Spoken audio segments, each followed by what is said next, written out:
Which is why, when David Tennant regenerated once and kept the same face, it kind of makes sense. It's like the Doctor. If there's a circumstance where he's able to get out of it and he really wants to keep the same face, he will keep that same face. Yeah, but then again, it's a bit cheap.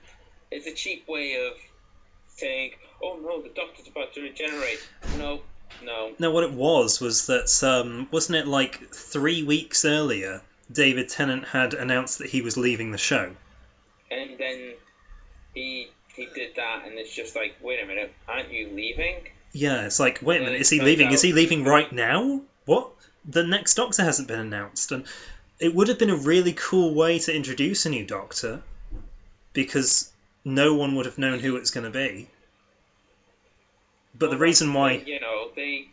I think they need to start not announcing who the next Doctor's going to be. Yeah. Because it should be a surprise. Although, I think, in my opinion, Peter Capaldi was planned out even before, Oh, yeah. Because, no, think about it this way, right? Have you seen World War Z? No. Okay. This is probably gonna blow your mind because you've not actually heard of it yet. Oh no, I've heard of this. Yeah, he plays a doctor called Who Doctor. Yes, in World War Z. The World Health Organization. Yeah. I first time I heard about that, I was just like, seriously? Okay, that can't be a coincidence. It said there's no such thing as coincidence. Maybe the Doctor's going to go back in time to... World War Z. Yes. Meet up with Brad Pitt and be like, hey, I'm the Doctor, by the way. I'm going to save you from the zombies. Brad Pitt and Doctor Who. Yeah. Oh, Brad Pitt is the next Doctor after Peter Capaldi. Nah, they shouldn't go American. I know, it's just... Should always be British. Oh, yeah. Last time we got someone from America playing a part in Doctor Who. Well, playing a part is fine, but playing a Time Lord, no.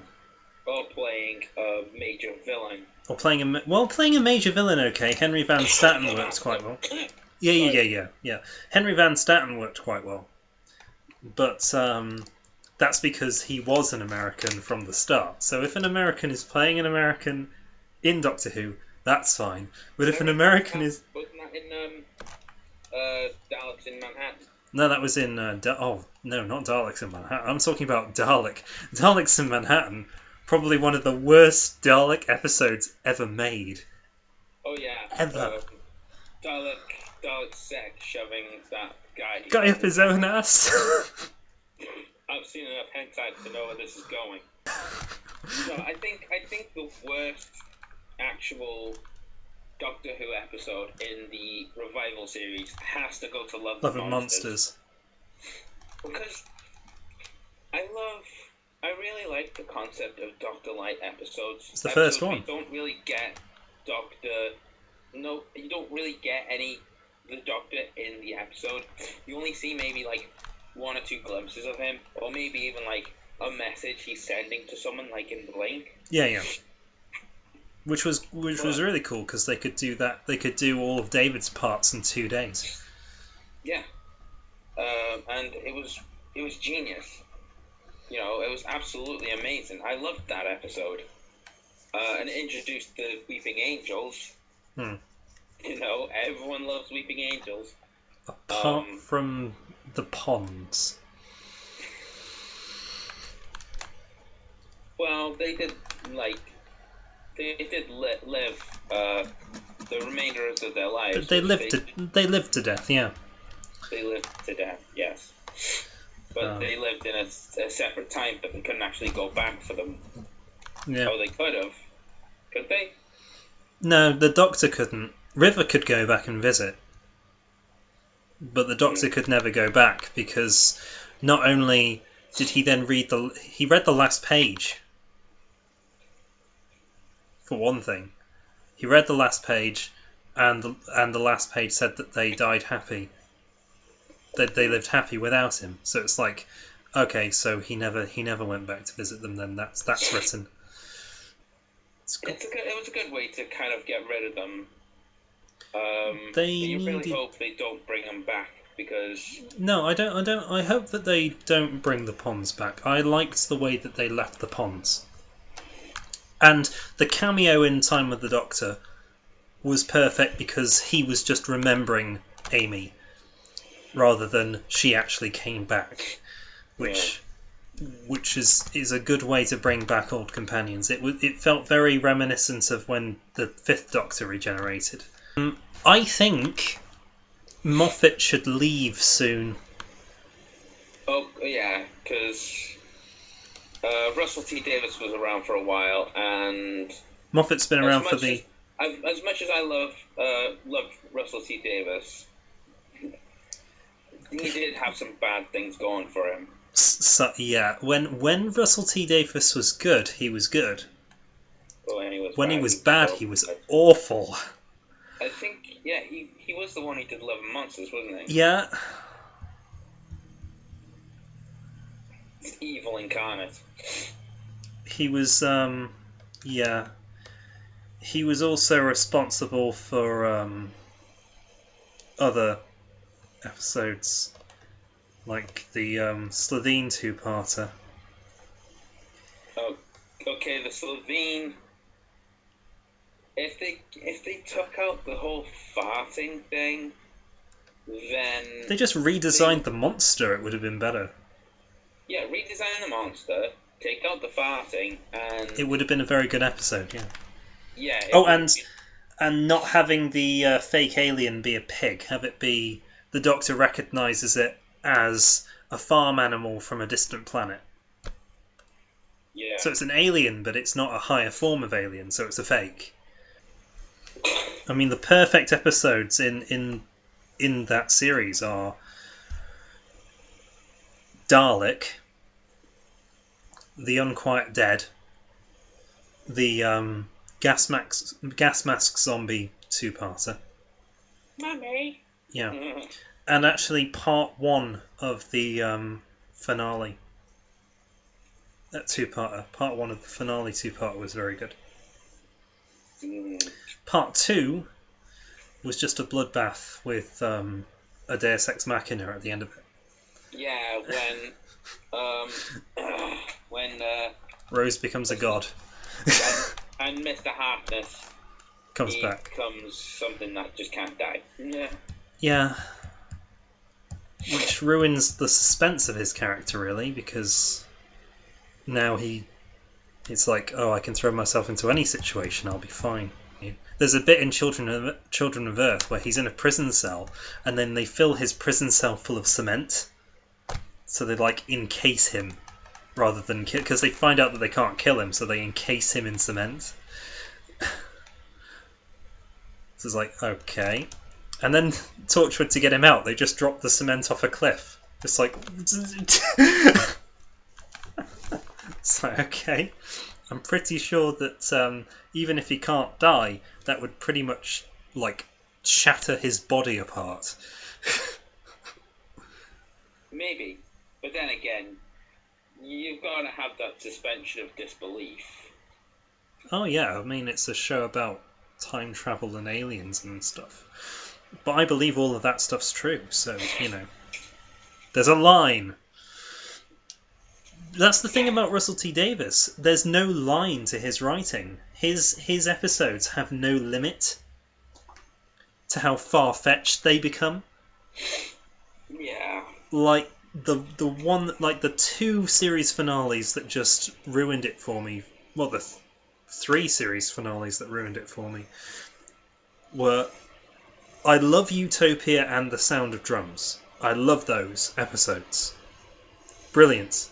Then The Last of the Time Lords happened. And... Last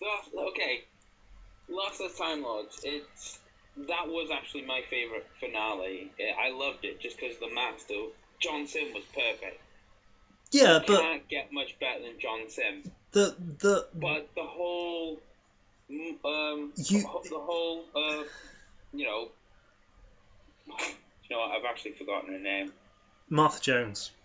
Yeah, Martha Jones. Why did I think Morgan? Morgan. Because I kept thinking Morgan Freeman. Freeman. That would have been awesome.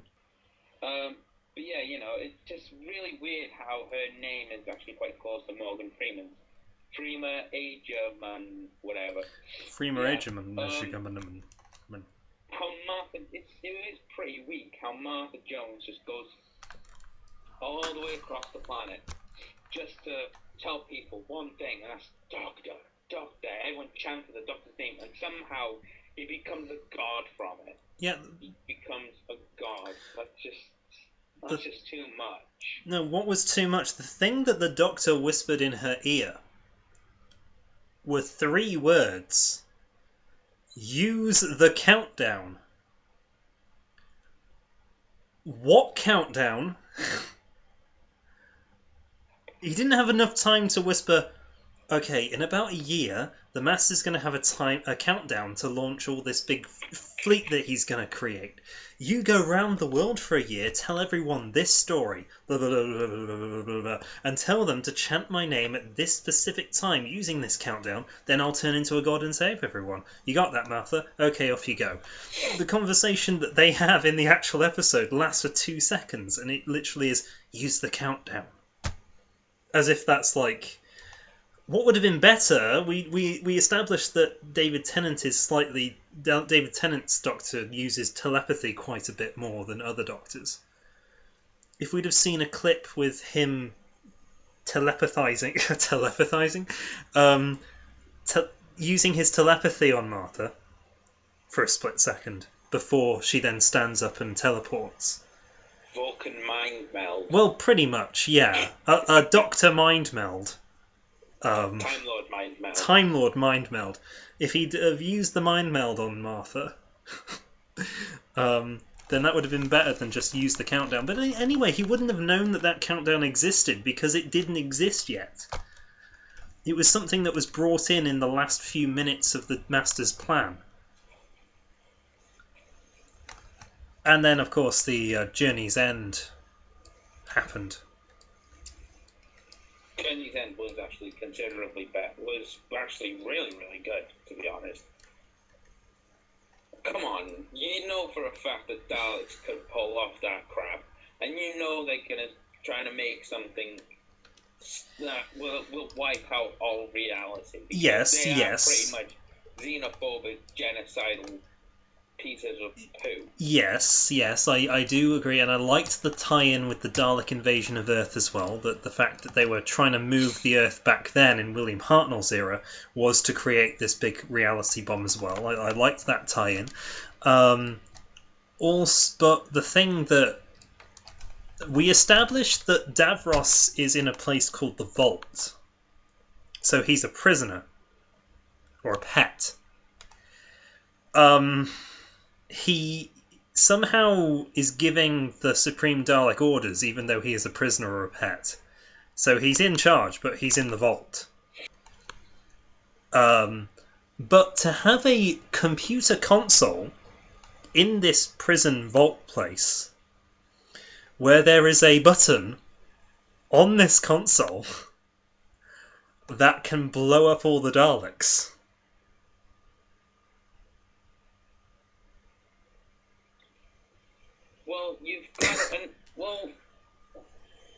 You've got to remember, Davros is the person who created the Daleks. He created the technology. Yeah. He probably made it. It would have made more sense if they explained he made a deal with the Supreme Dalek that if he helped them, that he was to be allowed. He would help them on the condition, because I'm tight. He would help them on the condition that he would finally be able to destroy the Doctor himself. Like, he would be responsible for it, and then he'd just go, do you know what? I'm out. I've done my thing. I'm gone.